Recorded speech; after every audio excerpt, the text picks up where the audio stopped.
अस्सलाम वालेकुम जी व्यूअर्स, कैसे हैं आप। उम्मीद है कि आप बिल्कुल ठीक ठाक होंगे। मैं भी अल्लाह का शुक्र है बिल्कुल ठीक ठाक हूँ। तो आज मैं आपके साथ शेयर करूँगी कि किस तरीके से कच्चे कीमे को हम स्टोर कर सकते हैं।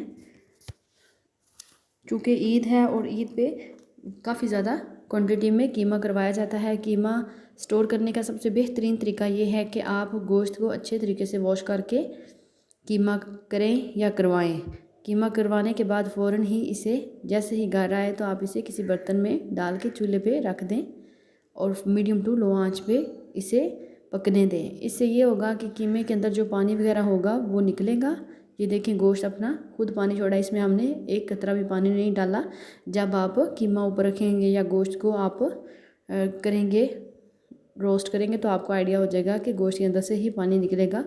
उसी के साथ हमने इसे अच्छे से ड्राई कर लेना है। इस पानी को ड्राई करने से ये होगा कि अगर आप इसे फ्रीज़र में रखेंगे तो आपका कीमा ख़राब नहीं होगा। लोड शेडिंग की वजह से, चूँकि पाकिस्तान में तो बिजली का मसला बड़ा ही ज़्यादा है, अमूमन 3-3 4-4 घंटे लाइट बंद होती है। इस वजह से जो गोश्त रखा होता है या कीमा वगैरह हम करवा के रखते हैं तो वो ख़राब हो जाता है, या उससे उसके अंदर से ब्लड निकलता है और इस तरीके से स्मेल पैदा होती है फ्रीज़र में।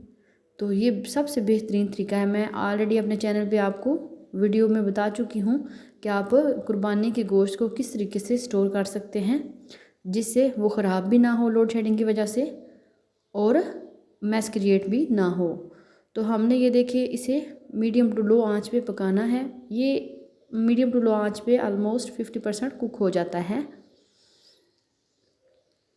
ये आपके लिए बड़ा ही हेल्पफुल होगा। अगर आप ज़्यादा क्वांटिटी में भी कीमा करवा रहे हैं तो आपने काफ़ी चीज़ों में इस्तेमाल करना है। तो आपने इसको पहले इसके अंदर जो पानी है उसको बिल्कुल ड्राई कर लेना है मीडियम टू लो आंच पे।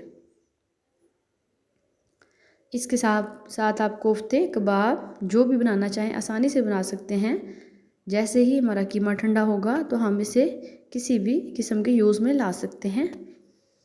टेस्ट बिल्कुल भी नहीं चेंज होगा इंशाल्लाह। मैं आपको गारंटी से बताऊंगी, जो चीज़ भी मैं आपको सिखाऊंगी इंशाल्लाह से वो आप अप्लाई भी कर सकते हैं और आपको बेहतरीन रिज़ल्ट भी हासिल होंगे इंशाल्लाह।